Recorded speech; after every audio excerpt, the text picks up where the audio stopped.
Hi folks, this is the DevOps for Mobile Apps update for August 11th, 2022. In this update, I'm going to show a project I've been working on I'm calling Auto iOS. The goal of this project is to make it easy to get started with the CI pipeline for an iOS application.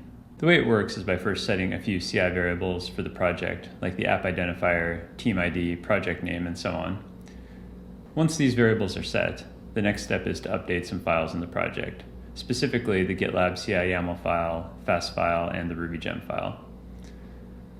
Update the files as described in the README, commit and push, and the project will now have a CI pipeline with build, test, and review stages.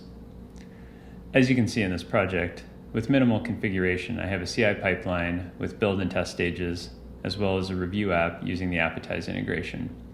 I can use the review app to preview the app right in the browser. To make this all work, the Auto iOS project provides a CI template and a Fastlane template.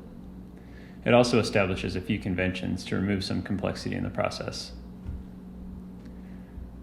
The CI template pulls in a couple of includes for Apple certs and review apps and then sets up the pipeline stages and some basic caching. It also leverages some of the conventions to set up artifacts and the review app configuration. This template is designed for GitLab macOS shared runners, but it can be adapted to other use cases. We'd also likely want to expand this to support things like CocoaPods, Carthage, and so on, but those aren't included in this first iteration. Next, the fast file sets up some build and test lanes, pulling the configuration from the CI variables set earlier.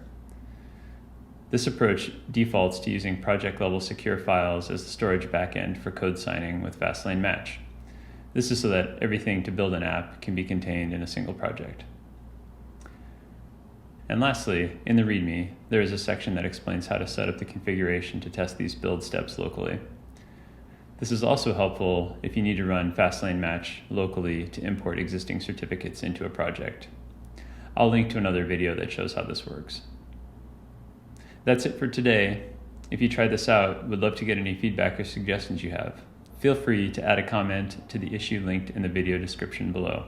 Thanks.